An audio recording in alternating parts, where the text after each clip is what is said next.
The wind screamed through the gaps in the barn wall, cutting straight through wool and bone.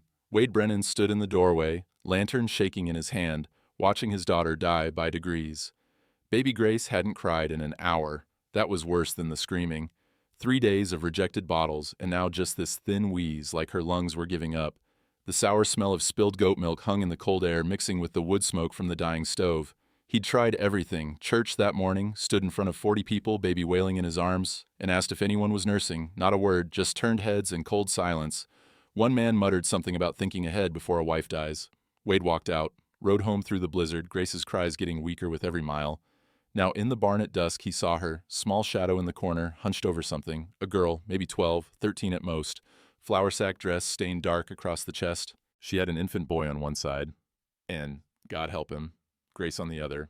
Both babies latched, drinking like they'd been starving, which they had. The girl looked up. Her eyes were too old for her face. "Your baby's awful hungry, mister." Wade couldn't move. The lantern trembled in his grip, casting wild shadows across the barn wall. The girl flinched, like she expected him to hit her, but she didn't let go of the babies. Grace's tiny hand clutched at the fabric of the girl's dress, her mouth working steady and strong. The sound of her swallowing was the sweetest thing Wade had heard in 3 months. "Who are you?" His voice came out rough, unused to gentleness. "Mercy Coulter." She shifted the infant boy higher on her hip. "This here's my brother Samuel. He's 10 months. I'm 12. Wade set the lantern on a hay bale, moving slow so he wouldn't spook her. Up close he could see the hollows under her eyes, the dirt on her cheeks, the way her wrists were nothing but bone. "How long you been in my barn?" 2 days. Found the door unlatched during the storm." She looked down at Grace. "Heard her crying from the road. Figured you wouldn't mind if I helped." "Mind?" Wade's throat closed up. "You're saving her life."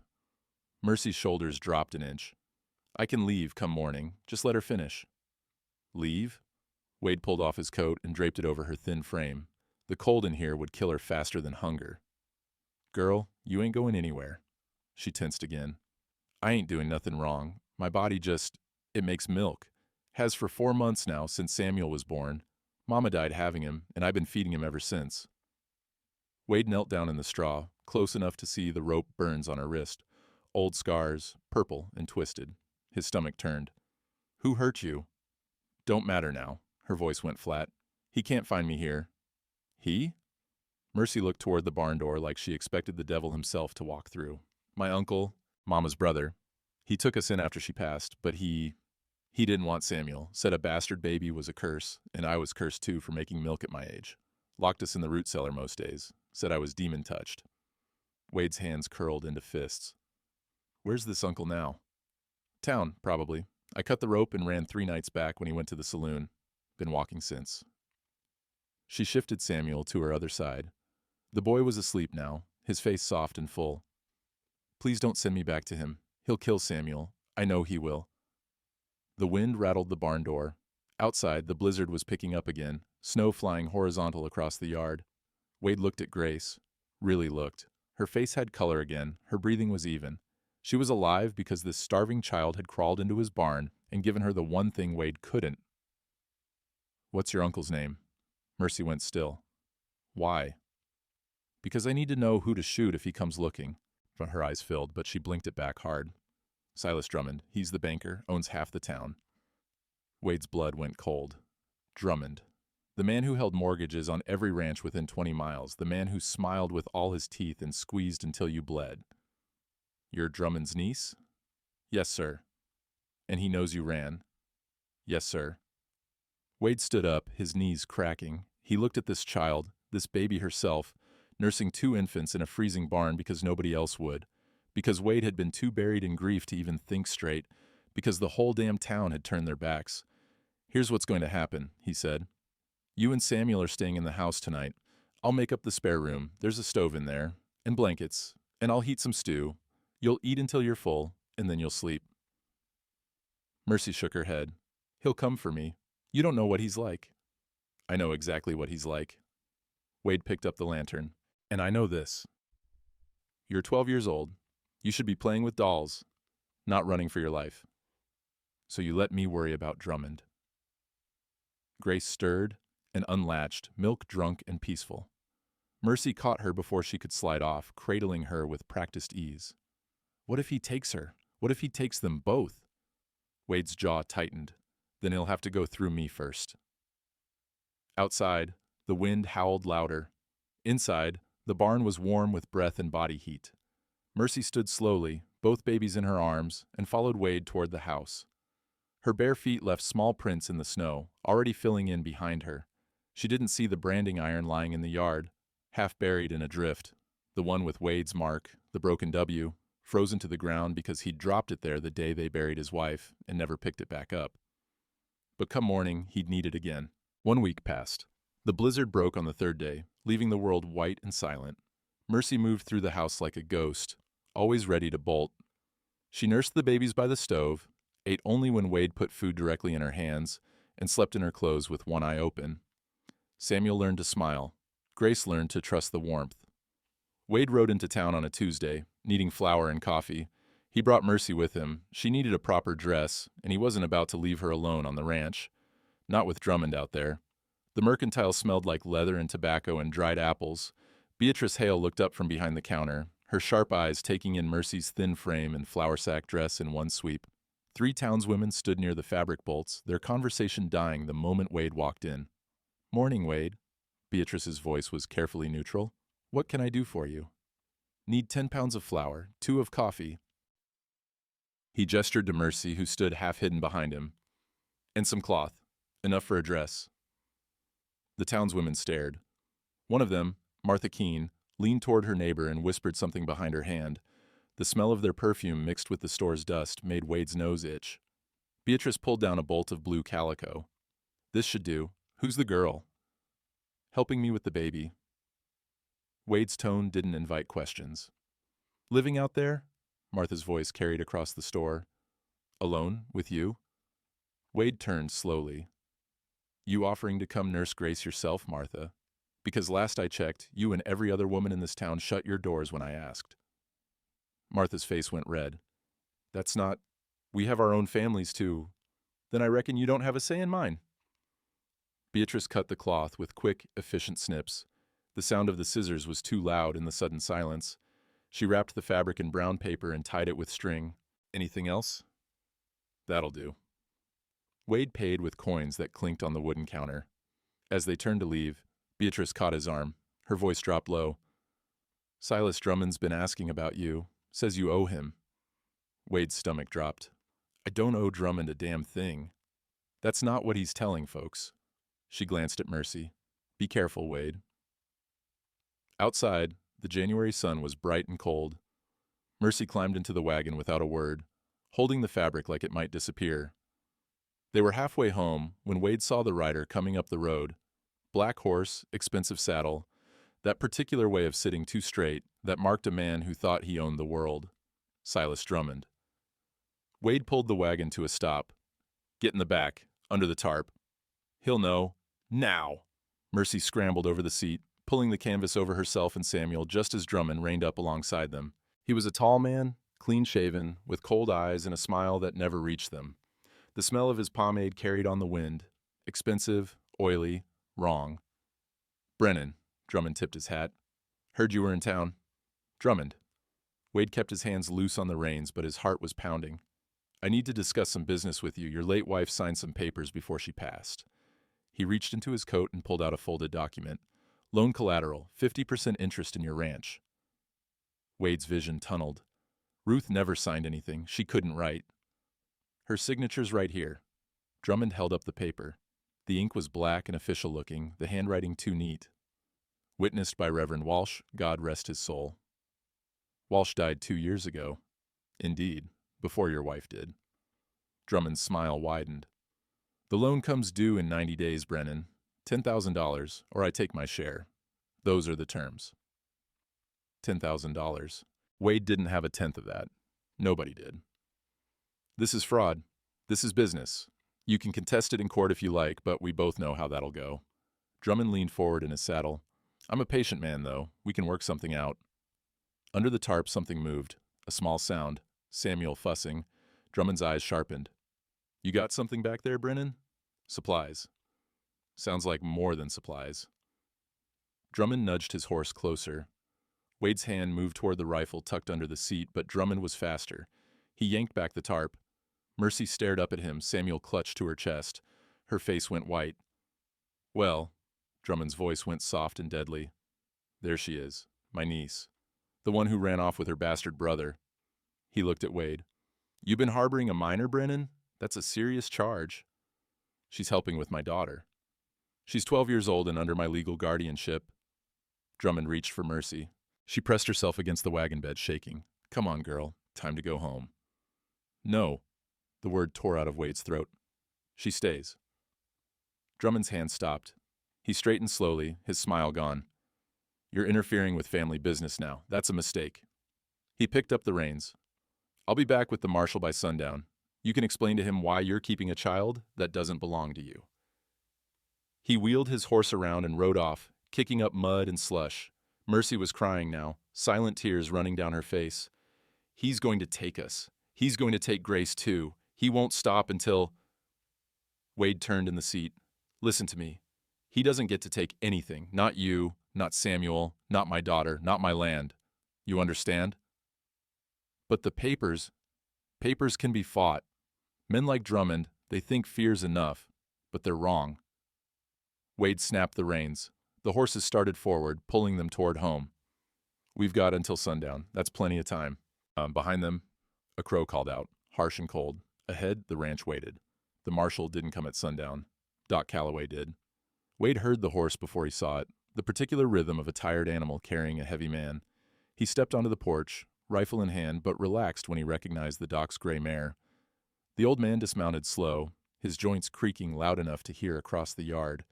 "Put that away, Wade. I'm here to help." Doc Calloway was 60-something, with a face like worn leather and hands that had delivered half the babies in the county. The smell of carbolic soap and whiskey followed him everywhere. "How'd you know?" "Beatrice sent her boy, said Drummond was stirring up trouble." The doc tied his horse and climbed the porch steps. "I need to see the girl." Wade's grip tightened on the rifle. "Why?" "Because if we're going to fight Drummond, we need facts. Not just your word against his." The doc's eyes were steady. "I'm not here to judge, son. I'm here to help." Mercy was inside, sitting by the stove, with both babies asleep in a basket beside her. She looked up when they entered, and her whole body went rigid. "It's all right." Wade set the rifle by the door. "This is Doc Calloway. He delivered Grace. He's a friend." "I don't know him." "I know." Wade knelt down beside her. "But he can help us prove what Drummond did to you. Will you let him?" Mercy looked at the babies, then back at Wade. Something in her face cracked open. Hope, maybe, or just exhaustion. "What do I have to do?" Doc Calloway pulled up a chair, keeping his distance. "I need to examine you. Your arms, your back, anything that shows what happened. And I need to ask some questions about your condition." He paused. "It'll be uncomfortable, but I promise to be quick and respectful. Wade can leave the room if you'd prefer." "I want him to stay." Mercy's voice was small but firm. Wade moved to the window, giving her space, but staying close. Outside, the sun was setting, painting the snow pink and gold. Inside, the doc worked with gentle efficiency, documenting every scar, every mark. Mercy answered his questions in a flat voice like she was talking about someone else. "And the lactation?" The doc pulled out a small notebook. "When did it start?" 4 months back, right after Samuel was born and Mama died." "Did your uncle know?" "Yes, sir. That's when he started locking us up, said I was demon-cursed, said no child should make milk unless she'd been with a man, and since I hadn't, it meant I was unnatural." Her hands twisted in her lap. "He tried to stop it, made me bind myself tight, wouldn't let me nurse Samuel for 2 days. But the milk just kept coming, and Samuel was starving, so I did it anyway." The doc wrote it all down, his hand moving steady across the page. The scratch of the pen was the only sound for a long moment. Then he closed the notebook and looked at Wade. "It's called hyperprolactinemia, pituitary disorder. I've seen it twice in 40 years, both times in young girls who'd suffered severe trauma. The body mistakes stress signals for pregnancy hormones." He turned back to Mercy. "You're not cursed, child. You're sick. And you've been taking care of yourself and your brother despite everything. That takes more strength than most adults have." Mercy's eyes filled. "My uncle said—" Your uncle's a fool and a monster. The doc's voice went hard. And I'm going to write that in my report. Wade stepped forward. Will it hold up? It's a medical affidavit, sworn testimony from a licensed physician. That carries weight. The doc stood, tucking the notebook into his coat. But there's something else you need to know. I delivered your wife, Wade, sat with her for 6 hours while she labored with Grace. I remember. Do you remember her signing the birth certificate? Wade's heart stopped. She made her mark, an X. That's right, because Ruth Brennan couldn't write her own name. I watched her try once. When I was filling out the county register, she got frustrated and just marked it. The doc met his eyes. So, how did she sign a loan document? The room went silent. Even the fire seemed to hold its breath. That's fraud, Wade said slowly. That's exactly what it is, and I can testify to it. The doc moved toward the door, then paused. But Wade, you need to understand what you're up against. Drummond owns half this county. He's got the marshal in his pocket, the judge too, probably. This won't be a fair fight. I don't need fair. I just need true. The doc smiled, tired but real. Then you might have a chance. He looked back at Mercy. Keep her safe, and keep records of everything. Write it down, dates, times, what he did. Evidence matters. After he left, Mercy stood and walked to the corner where Wade kept Ruth's old trunk. She pulled out a leather-bound journal, its pages mostly empty. Ruth had bought it to learn her letters, but she'd never gotten past the first few pages. I'll write it, Mercy said. Everything, from the beginning. Wade watched her sit at the table, pen in hand, and start to write. Her handwriting was careful and small, like she was afraid of using too much space. In the basket by the stove, Grace stirred and made a small sound, content, safe, alive. Outside, full dark had fallen, but inside, for the first time in months, Wade felt something that might have been hope. Then he heard the sound of horses, multiple riders coming fast. Wade grabbed the rifle and moved to the window. 4 riders, maybe 5, their shapes dark against the snow, but they rode past the ranch turnoff, heading toward town. Not coming here, not yet. Mercy had frozen at the table, pen hovering over the page. Is it him? No, just passing through. Wade set the rifle down but didn't move from the window. Keep writing. The weeks crawled by. February brought a brief thaw, then another storm. Mercy filled 10 pages of the journal with cramped, careful handwriting. Wade worked the ranch, tended the cattle, and waited for the other boot to drop. Grace grew fat and happy. Samuel started pulling himself up on furniture. The town kept its distance. Until the first Sunday in March, when Reverend Dutch Hayes rolled into town. Wade didn't go to church anymore, not since the day they'd all turned their backs. But Beatrice sent word. New preacher, says he wants to meet everyone. Drummond won't like that. So Wade hitched the wagon, dressed Mercy in her new blue calico dress, and drove into town. The church steps were crowded with people in their Sunday best, the smell of lye soap and mothballs thick in the cold air. Conversation stopped when Wade pulled up. He helped Mercy down, Grace in her arms and Samuel on her hip. 40 pairs of eyes tracked their movement. Reverend Hayes stood at the church door, a solid man in his 50s with iron-gray hair and the kind of face that had seen too much to be shocked by anything. His voice carried across the square. You must be Wade Brennan. I've heard about you. I imagine you have. Wade kept his tone even. All good things. Hayes smiled. Well, mostly good. Come in, all of you. They were halfway up the steps when Silas Drummond appeared, flanked by 2 men Wade didn't recognize. One wore a deputy's badge, though Wade knew for a fact the county only had 1 deputy, and he was 60 miles north. The smell of expensive tobacco and cheap intimidation rolled off them. Brennan, Drummond's voice cut through the murmur of the crowd. I see you're still harboring my niece. The crowd went silent. Even the wind seemed to stop. Wade turned slowly. I see you're still lying about my wife's signature. Drummond smiled. That's a serious accusation. It's a serious crime. Gentlemen. Reverend Hayes stepped between them, his voice calm but firm. This is the Lord's Day. Whatever disputes you have can wait until... This can't wait. Drummond pulled a folded document from his coat. I'm here on legal business. That girl is my ward, and she's been living under his roof for over a month. Alone. Unchaperoned. He raised his voice so the whole crowd could hear. People are talking, wondering what kind of arrangement they have. Mercy's face went white. She clutched the babies tighter, her whole body shaking. Wade's vision went red. You son of a... Let the girl speak. Reverend Hayes's voice cracked like a whip. If she's old enough to be accused, she's old enough to defend herself. Drummond's smile faltered. She's a child. She doesn't know... Then let her prove it. Hayes turned to Mercy. Child, do you want to speak? Mercy looked at Wade. He nodded once. She took a breath, steadying herself, and faced the crowd. Her voice came out thin, but clear. My name is Mercy Coulter. I'm 12 years old. My mama died, having my brother Samuel, and my uncle locked us in his root cellar for 3 months because he said I was cursed for making milk to feed him. He starved us, beat us, told me I was demon-touched, and Samuel was a bastard who deserved to die. Her voice cracked, but she didn't stop. I ran because I was scared he'd kill us both.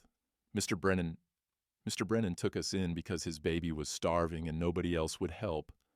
That's the truth. The crowd erupted, some voices angry, some shocked, all of them talking at once. Drummond's face went purple. She's lying. She's a disturbed child who ran away because she didn't like being disciplined. Children fear discipline. It doesn't mean... Show them your wrists, Mercy. Wade's voice cut through the noise. Mercy hesitated, then set Samuel down and pushed back her sleeves. The rope burns were still visible, purple and twisted against her pale skin. A woman in the front row gasped. Drummond lunged forward. Those could be from anything. She could have done that herself. You can't prove... I can prove Ruth Brennan couldn't write. Doc Calloway's voice rang out from the back of the crowd. He pushed through, waving a paper. I have her birth certificate right here. Mark made with an X. I have the county register, another X. And I have a signed statement from the midwife who taught her to make that mark because she couldn't even write her initials. He stopped in front of Drummond. So how exactly did she sign a loan document? The crowd's murmur changed pitch. Doubt crept in where certainty had been. Drummond's jaw tightened. The document was signed years ago, before she lost her ability. Ruth Brennan never had the ability.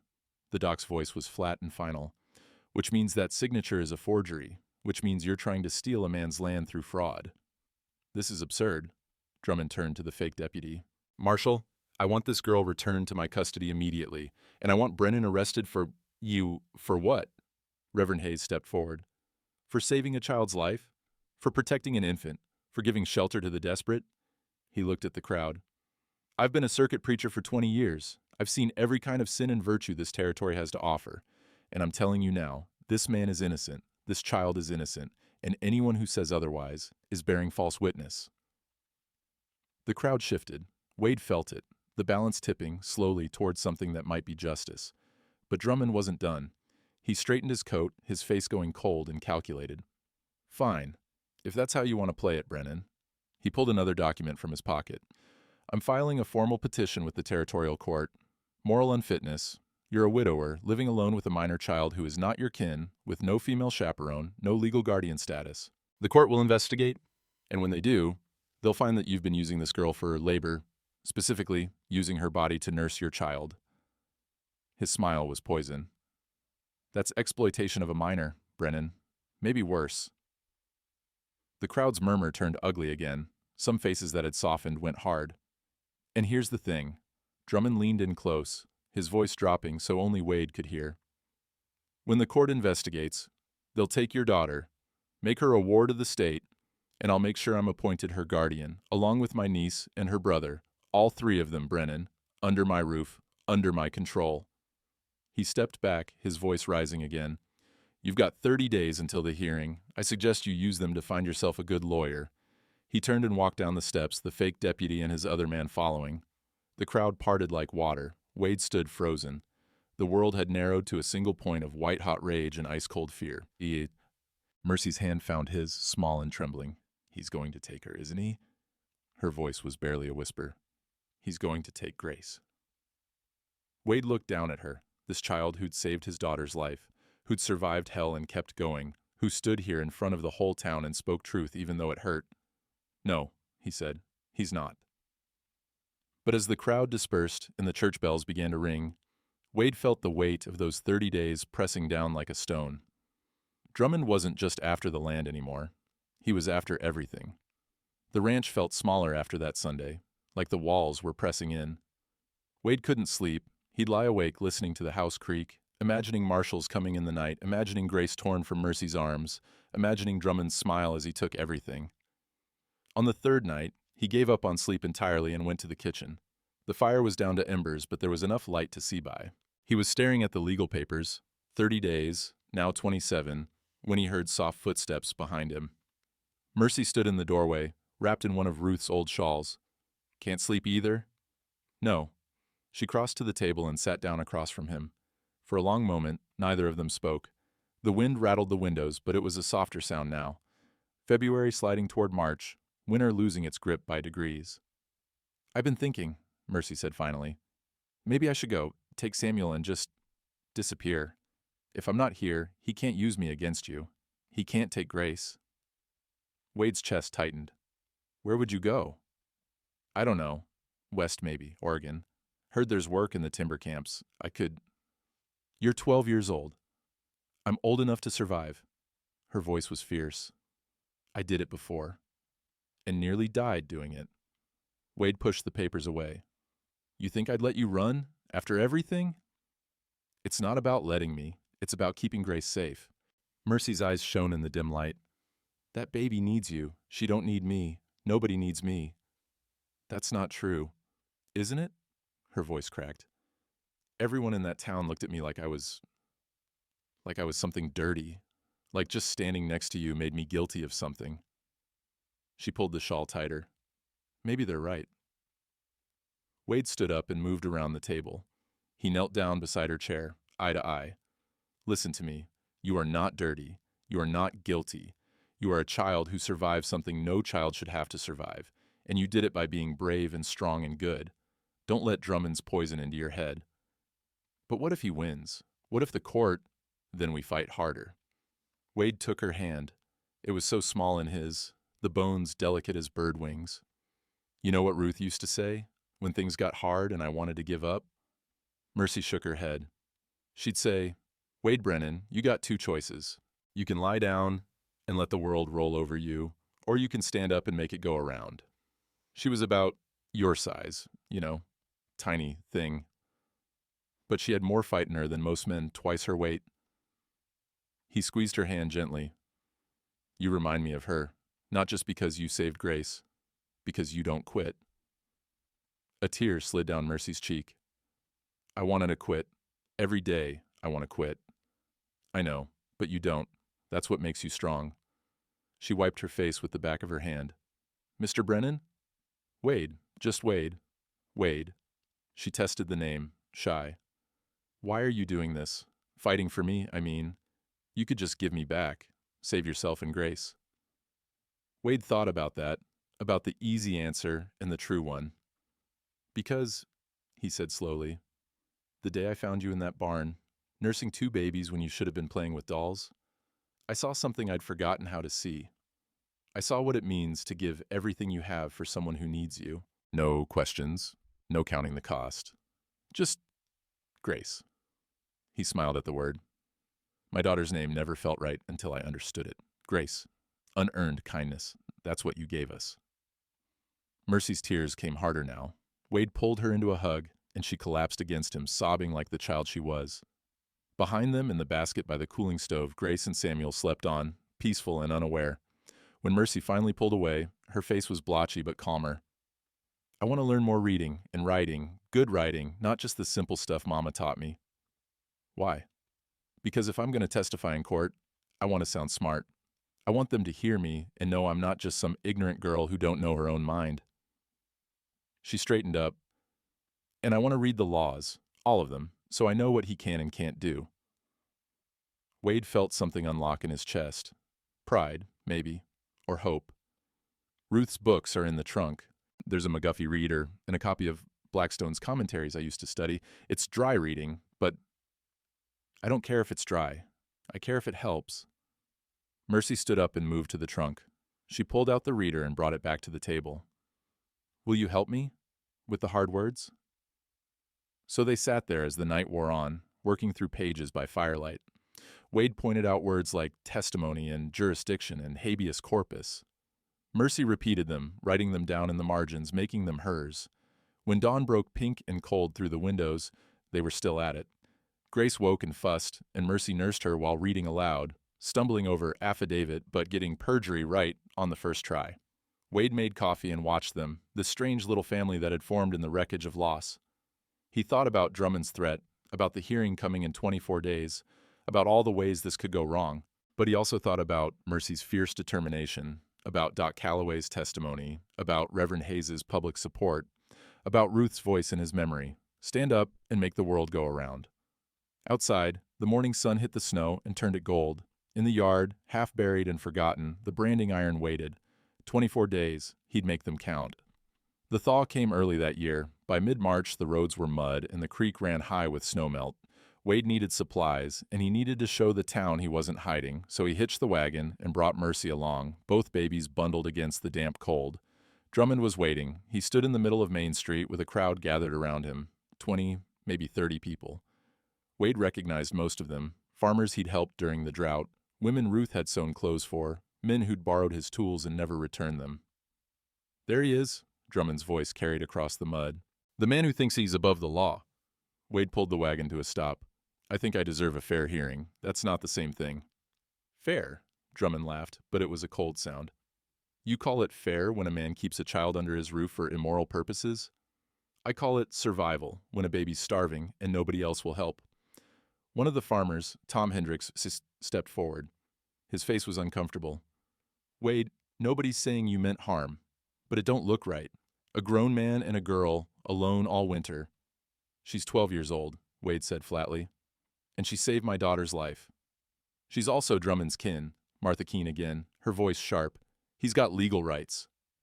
"Legal rights?" Wade's temper snapped. "He locked her in a root cellar and starved her. Doc Calloway has the scars documented. You want to talk about legal rights? Let's talk about child abuse." The crowd shifted uncomfortably. Drummond's smile tightened. "That's a serious accusation, Brennan, one you can't prove." He turned to the crowd. "The girl's disturbed, traumatized by her mother's death. She's confused, doesn't know what's real anymore. That's why she needs family. Real family, not some widower playing savior." "I'm not playing anything." "No?" Drummond pulled a folded paper from his coat. "Then explain this. I've been doing some asking around. Turns out you tried to sell 10 head of cattle last month, but those cattle have my brand on them, the Double D. Because according to the loan document your wife signed, half your herd belongs to me." Wade's blood went cold. "That's a lie." "Is it? We can ride out there right now and check, or we can settle this in front of the territorial judge in," he made a show of checking, "18 days. He looked at the crowd. "This man is not just immoral. He's a thief, and I'll prove it." The crowd's murmur changed. Wade saw doubt creeping back in, saw faces closing. Then a new voice cut through. "That's an interesting theory, Mr. Drummond." Beatrice Hale stepped out of the mercantile, a leather-bound book in her hands. She walked toward them slow and deliberate, her boots squelching in the mud. The smell of rain and old paper followed her. "What's that, Beatrice?" Drummond's voice was wary. "Oh, just something I've been keeping. Little hobby of mine." She opened the book. "See, I write things down. Who says what when they say it. Helps me remember." She flipped through pages. "Here's an interesting entry. February 14th. You came into my store, Mr. Drummond, and you told me, and I quote, 'Ruth Brennan signed those papers the day before she went into labor.' So Doc Calloway's records show Ruth was unconscious for 2 days before Grace was born. Fever. She couldn't have signed anything." Beatrice turned a page. "Oh, and here's another one. March 3rd. You told Tom Hendricks that Mercy ran away on March 1st. But," she flipped back, "on February 28th, you told me she ran away the week before. That's February 21st. She looked up. "So which is it?" The crowd went silent. Tom Hendricks stepped back, his face troubled. "You're twisting my words," Drummond said. "I'm reading your words, exact quotes, with dates and witnesses." Beatrice snapped the book shut. "Funny thing about lies, Mr. Drummond. They're hard to keep straight." Reverend Hayes appeared from the church, his coat flapping in the wind. "I'd like to see that book, Mrs. Hale." She handed it over. Hayes flipped through it, his expression darkening. "Mr. Drummond, This ledger shows a pattern of contradictory statements about the loan, about the girl, about the timing of events. He looked up. As an officer of the church, I'm obligated to report this to the territorial judge. It speaks to your credibility as a witness. This is absurd. Drummond's face went red. She's making it up. She's colluding with Brennan. Then explain this. Hayes turned to a marked page.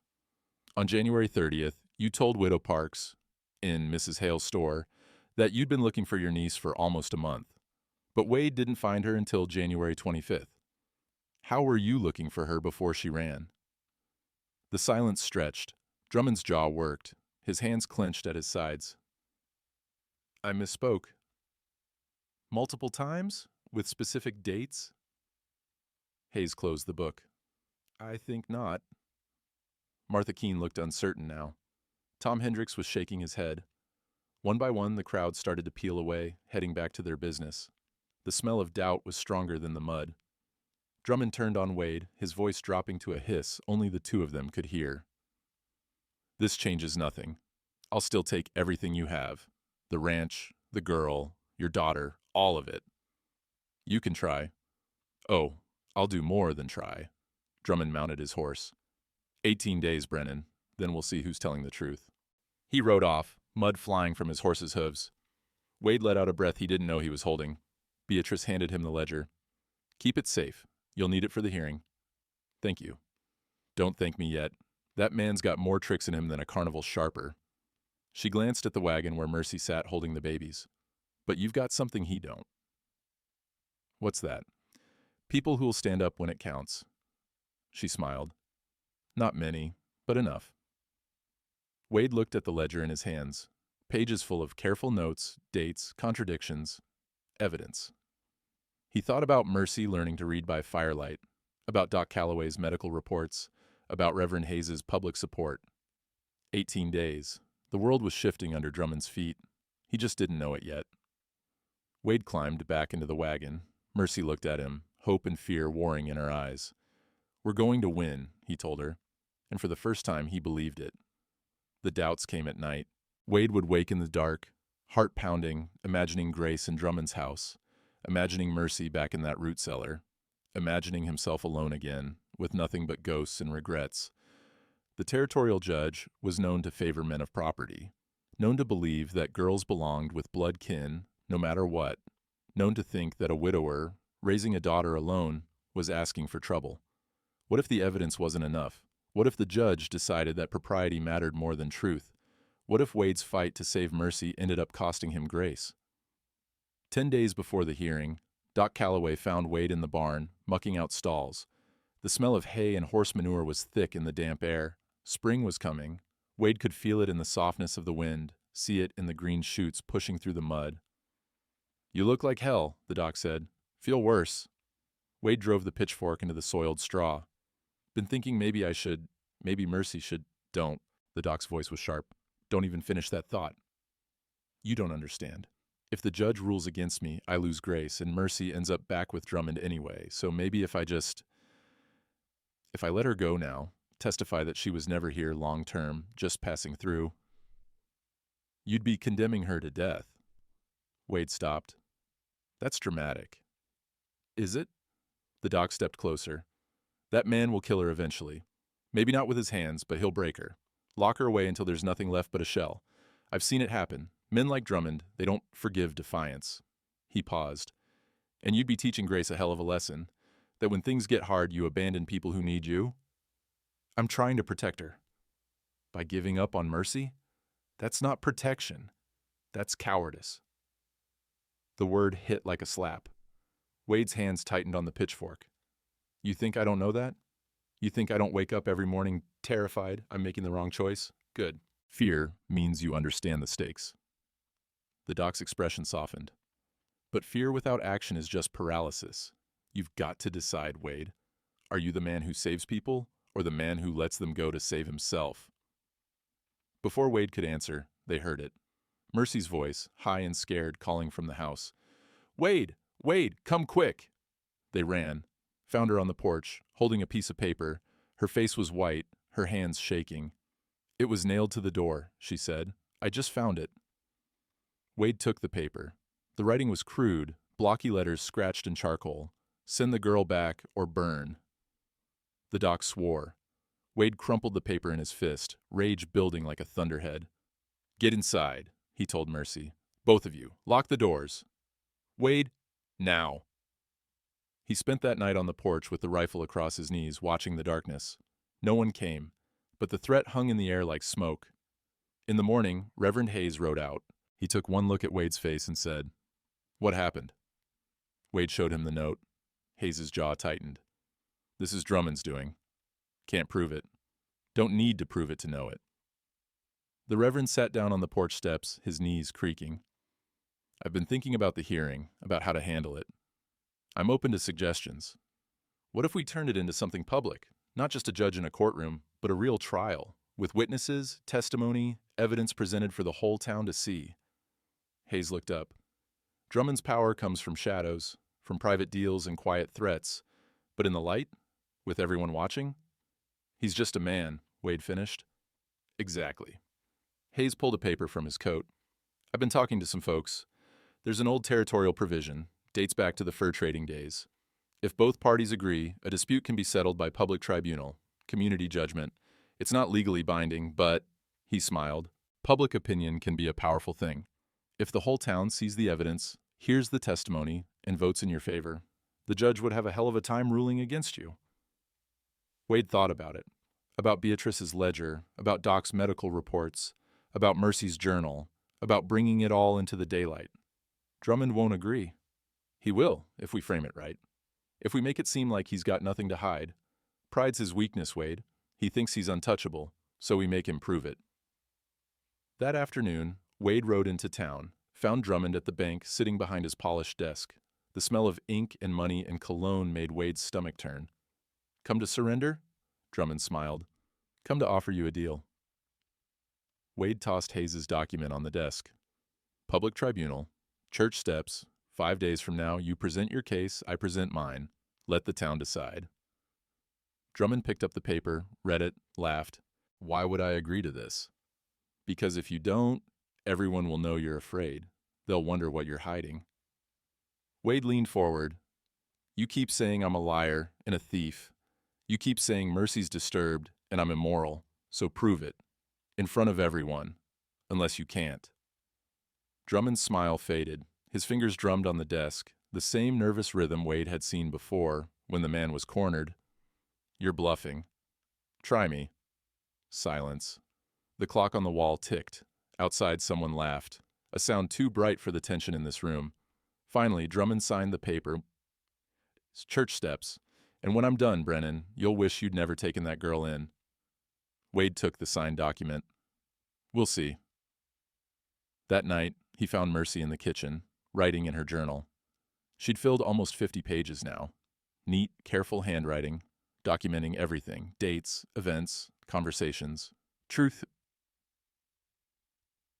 preserved in ink. "I need to ask you something," Wade said. "And I need you to be honest." She set down the pen. "All right. In 5 days, there's going to be a public tribunal. The whole town watching. You'll have to testify. Tell them everything Drummond did, everything that happened." He sat down across from her. "It's going to be hard. He'll try to make you look like a liar. He'll say cruel things, and everyone will be staring." Mercy's hands trembled, but her voice was steady. "Will it help?" "Yes." "Will it keep Grace safe?" "I think so," she nodded. "Then I'll do it." "You don't have to. We can find another way." "No," she met his eyes. "You asked me once why I didn't quit. Remember? You said it's because I'm strong." She picked up the journal. "I wrote something in here, last night, after we found that note. Want to hear it?" Wade nodded. Mercy opened to the most recent page and read aloud. "Mr. Drummond thinks I'm weak because I'm small. Thinks I'll break because I'm scared. But he don't understand. Scared don't mean weak. Scared means you know what you got to lose. And when you know what you got to lose, you fight harder to keep it." She closed the book. "I got everything to lose. You, Grace, Samuel, this place. So I'll fight. I'll stand up in front of that whole town and tell them the truth, even if my voice shakes, even if they don't believe me. Because at least I'll know I tried." Wade felt his throat close. He reached across the table and took her hand, this child who'd become something more. Not his daughter, not exactly. Something fiercer and older and braver than that. "You're going to be amazing," he said. "I'm going to be terrified." "That's the same thing." Outside, the wind shifted, warm air from the south, carrying the smell of rain and new grass. Spring coming in earnest now, the season of growth, of second chances, of things long buried breaking through into light. 5 days. Wade stood and moved to the window. In the yard, half visible in the gathering dark, he could see the shape of the branding iron. Still there, still waiting. He'd pick it up tomorrow, clean it, heat it, and on the church steps in front of the whole town, he'd use it to burn the truth into the open. Drummond wanted a show? Wade would give him one. The church steps were packed. Seemed like every soul within 20 miles had come to watch. They stood in clusters, farmers, ranchers, shopkeepers, their wives and children. The smell of spring mud mixed with Sunday soap and nervous sweat. Above, clouds moved fast across a pale sky, threatening rain. Wade arrived early with Mercy, Doc Calloway, and Beatrice. Reverend Hayes had set up a makeshift platform, 2 church pews facing each other, a table between them for evidence. The whole town could see, could hear, no shadows, no secrets. Drummond rode up precisely at noon, flanked by his fake deputy and a lawyer from Helena. The lawyer wore an expensive suit and carried a leather case. He looked at the crowd with barely concealed contempt. "This is irregular," the lawyer said to Hayes. "My client has agreed under protest." "Noted." Hayes stood at the center, his voice carrying. "We're here to settle a dispute. Wade Brennan versus Silas Drummond. The questions before us: did Ruth Brennan sign loan documents? Is Mercy Coulter being held against her will? Is Wade Brennan fit to raise his daughter?" He paused. "Both parties will present evidence. Witnesses will testify. At the end, the community will vote. Clear?" Nods rippled through the crowd. "Mr. Drummond, you may begin." The lawyer stood, smoothing his coat. "Ladies and gentlemen, this is simple. My client holds a legally executed loan document signed by Ruth Brennan in the presence of a witness. Mr. Brennan refuses to honor it. That's theft." He pulled out the deed, held it high. "You can see the signature here. Clear as day." Murmurs from the crowd. Wade kept his face neutral. "Furthermore," the lawyer continued, "my client's niece, a 12-year-old child, has been living under Mr. Brennan's roof for 3 months, alone, unchaperoned, working as a wet nurse. This is exploitation. Possibly worse." He turned to the crowd. "The law is clear. Children belong with family, not with strangers, no matter how noble the intentions." He sat down. Drummond smiled, confident. Hayes nodded. "Mr. Brennan, your response." Wade stood. His hands were steady, but his heart hammered. "I'm not a lawyer. I'm just a man trying to do right." He looked at the faces in the crowd, some sympathetic, some skeptical, all watching. "Ruth couldn't read or write. Doc Calloway will testify to that. So will the county clerk. That signature is a forgery." He gestured to Mercy. "And this girl? She saved my daughter's life when nobody else would. She's not being exploited. She's being protected. From him," he pointed at Drummond. "The man who locked her in a root cellar, who starved her, who called her demon-cursed because her body tried to save her baby brother." The crowd shifted. Drummond's smile tightened. "Evidence," Wade said. "That's what this is about, so let's show it." Doc Calloway stood. He presented Ruth's birth certificate, the county register, his own medical notes. Ruth Brennan made her mark with an X her entire life. I witnessed it dozens of times. She could not write her name. The county clerk, a thin man named Perkins, confirmed it. Every document in my office with Ruth Brennan's name has an X, not a signature. Beatrice stood next, holding her ledger. "Mr. Drummond has told contradictory stories about when Mercy ran away, when Ruth signed documents, when he started looking for his niece. Here are the dates. Here are the witnesses. His own words prove he's lying." The crowd murmured louder. Drummond's face went red. Then Mercy stood. The crowd went silent. She was tiny up there, her blue calico dress, too big, her hands clasped tight. But her voice, when it came, was clear. "My name is Mercy Coulter. I'm 12 years old. My uncle locked me and my brother in his root cellar for 3 months. He said I was cursed. He beat me when I cried. He threw out the milk I made, even when Samuel was starving, because he said it was demon's work." Her voice cracked, but she didn't stop. "I ran because I thought he'd kill us. And Mr. Brennan took us in. He fed us, protected us, gave us a home." She looked directly at Drummond. You say family matters, but family that hurts you ain't family. It's just people who share your blood. The crowd was dead silent now. Even the wind seemed to hold its breath. Drummond stood. She's lying. She's been coached. Show them your wrists, Mercy, Wade said quietly. Mercy pushed back her sleeves. The rope burns were still there, purple and raised. A woman in the front row covered her mouth. Tom Hendricks looked away. I didn't do that, Drummond said quickly. She could have. Anyone could have. Medical examination confirms prolonged rope restraint and malnutrition, Doc Calloway said flatly, consistent with imprisonment. Drummond's lawyer stood. This proves nothing about the loan document. Then let's prove it. Wade walked to the table. He'd brought his portable forge, a small iron box with coals inside, already heating. The branding iron stuck out, the broken W glowing faint red. The smell of hot metal filled the air. The crowd pressed closer, curious. Wade pulled the deed from the lawyer's hands. Old ink, iron gall ink, was made from oak galls and iron sulfate. Been used for centuries. It doesn't burn, doesn't bubble. Turns black, stays black. He looked at Drummond. New ink, aniline dye ink, came out in the 1880s. Brighter, easier to write with, but it's got a flaw. Heat it up and it bubbles. Changes color. He picked up the branding iron, now glowing orange. This deed is dated 1879. 4 years ago. If Ruth signed it, then the ink should be iron gall. He pressed the hot iron against the signature line. The ink bubbled, turned brown. The smell of burning chemicals made people step back. Wade lifted the iron. The signature was ruined, discolored, obviously wrong. Then he pressed the iron to a known document, Ruth's 1879 birth certificate, signed by the doctor. The ink stayed black, clean. The crowd erupted. Gasps, shouts, accusations. Drummond lunged forward, but Tom Hendricks and 2 other men blocked him. That's not conclusive, the lawyer sputtered. The iron could have been different temperatures. Test it yourself. Wade offered him the iron. Any document you want. Old ink won't bubble. New ink will. The lawyer looked at Drummond. Drummond's face had gone white. Mr. Drummond, Reverend Hayes said slowly, do you have anything to say?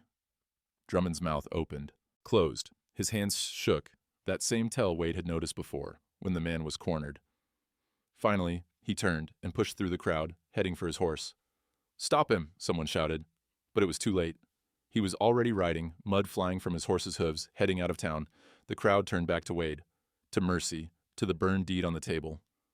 Hayes raised his voice. All in favor of Wade Brennan retaining custody of his daughter and guardianship of Mercy Coulter. A forest of hands shot up, 40, 50, more. Opposed. 3 hands, then 2 dropped. The community has spoken. Hayes smiled. The children stay with Wade Brennan. Mercy's knees gave out. Wade caught her, held her up while the crowd cheered. It was over. They found Drummond 2 days later, trying to board a train in Billings. The territorial marshal arrested him on fraud charges, theft, and child endangerment. The fake deputy disappeared. The lawyer went back to Helena, his reputation ruined. The bank seized Drummond's assets to cover the debts he'd hidden.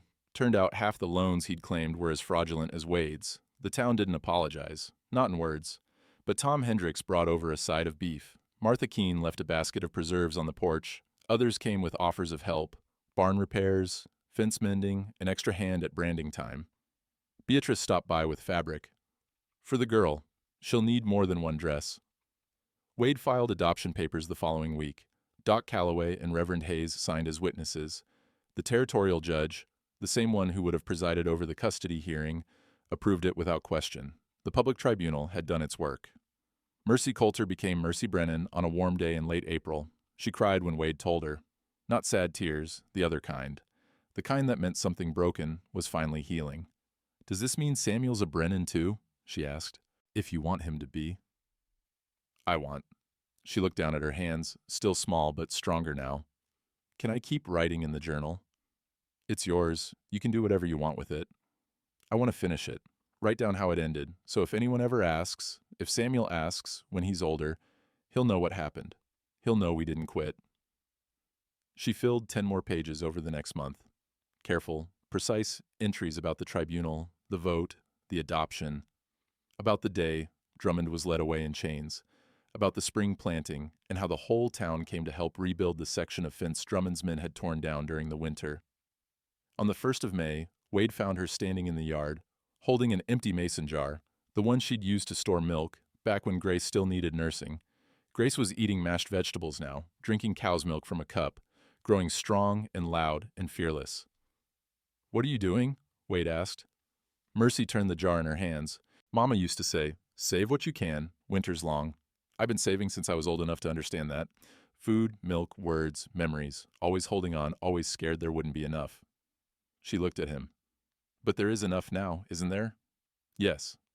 "Then I don't need to save anymore." She walked to the fence line and set the jar on a post. It caught the sunlight, clear and empty. "I'm leaving it here. Reminder of what was, but not what is." Wade stood beside her. The ranch spread out before them, green grass coming in thick, cattle fat and healthy, the barn rebuilt and solid. In the distance, mountains still wore snow on their peaks, but down here, everything was warm and alive. "You know what I've been thinking?" Mercy said. "About that branding iron, the broken W." "What about it?" "You told me once it stood for widower because you were broken after Mrs. Ruth died." She picked up a stick and drew in the dirt, a W, but with an extra line connecting the break. What if it meant something else now? Not broken, just bent, changed, but still standing. Wade looked at her drawing, at this child, no, this daughter, who'd survived hell and somehow came out the other side with hope intact, who'd taught him that broken things could still be useful, could still be beautiful. "I like that," he said. That evening, the whole strange family gathered on the porch, Wade in his chair, Mercy on the steps with Samuel in her lap, Grace toddling between them, grabbing at everything, the sun set orange and gold, painting the world in warm light. Reverend Hayes rode up, as he did most Sundays now. He dismounted and climbed the steps, accepting the cup of coffee Mercy offered. "Got news," he said. "Drummond's trial is set for June. They want Mercy to testify." "No." Wade's voice was immediate, protective, but Mercy shook her head. "I'll do it, one more time, then it's really done." Hayes nodded. "The prosecutor says with your testimony and Doc's evidence, he'll get 20 years, maybe more." "Good." Mercy's voice was quiet, but firm. "Maybe he'll learn what a cage feels like." They sat in comfortable silence, watching the day fade. Samuel babbled something that might have been a word. Grace laughed at a moth circling the lantern. Normal sounds, safe sounds. "You know what I realized?" Mercy said eventually. "When I first came here, I thought I was just surviving, just making it through one more day, one more night, but I wasn't surviving. I was living. There's a difference." "What's the difference?" Wade asked. "Surviving is holding on. Living is letting go." She looked at the mason jar on the fence post, now just a shadow in the growing dark. "I'm not holding on anymore. I'm just here, with people who chose me, who I chose back." Wade reached over and squeezed her shoulder. "Best choice I ever made." "Me too." Later, after Hayes had ridden off and the children were asleep, Wade walked out to the fence line. He picked up the branding iron, the one that had been frozen, then heated, then used to burn truth into light. He turned it in his hands, feeling its weight, the broken W. Or maybe just the W, bent but not broken, changed but still strong. He carried it back to the barn and hung it on its proper hook, ready for the next branding season, ready for whatever came next. Behind him, the house glowed with lamplight. Inside, his family slept, bloodless, chosen, real. And for the first time since Ruth died, Wade Brennan felt something that might have been peace. Now, folks'll tell you a man can't raise a child alone, and they're right, but they're wrong about what alone means. That winter, I learned something Ruth tried to teach me 100 times, but I was too thick-headed to hear it. She'd say, "Wait, family ain't about blood. It's about who shows up when the world goes cold." I'd nod and agree, but I didn't really understand. Not until a 12-year-old girl knocked on my barn door with 2 starving babies and a heart bigger than Montana. Mercy Coulter, Mercy Brennan now. She gave my daughter life when I couldn't. Fed her, held her, kept her breathing through the worst winter I ever saw. But that ain't the thing that matters most. What matters is this. She chose us, and we chose her back. Every morning after that, we made the same choice, to stay, to fight, to be family, even when the world said we shouldn't be. Drummond wanted to own people, wanted to control them, break them, make them small. That's what men like him do. They hoard power like winter stores, always scared there won't be enough. But there's always enough. Enough grace, enough mercy, enough love. You just got to be willing to share it. By the time summer came, you couldn't tell our ranch from any other. Mercy learned to ride. Samuel took his first steps. Grace grew fat and happy, calling Mercy Sissy and me Papa without a thought for who came from where. We planted a garden, beans and squash and carrots, and Mercy sang while she worked, old songs her mama taught her. The branding iron I'd left frozen in the yard? I keep it by the door now, not as a weapon, as a reminder. Even frozen things can burn hot when you need them to. Even broken things can be made whole. Last Sunday, Reverend Hayes baptized Samuel in the creek. The whole town came. Martha Keene brought a cake. Tom Hendricks gave Samuel a toy horse he'd carved. And when Hayes lifted that baby out of the water, and Samuel laughed, Lord, that boy's got a laugh that could warm a January morning. I saw what Ruth had been trying to tell me all along. Family's a choice you make every morning, not once, not in some ceremony or piece of paper. Every single day, you wake up and you choose. Are you going to love these people? Are you going to show up when they need you? Are you going to walk through a blizzard, if that's what it takes? We chose each other, still do. Mercy's journal sits on the mantel now, next to Ruth's Bible and the adoption papers. She wrote the last entry on Grace's first birthday. Today, I learned that scared and strong ain't opposites. They're the same thing. You're only strong if you're scared of losing something. That girl understands more at 13 than most folks learn in a lifetime. The mason jar still sits on that fence post, empty and clean, catching the light. Reminder of what we survived and what we became. Not by blood, but by choice. Not by debt, but by grace. A father, a mother, a sister, a brother. We chose one another, and that's the only family that matters.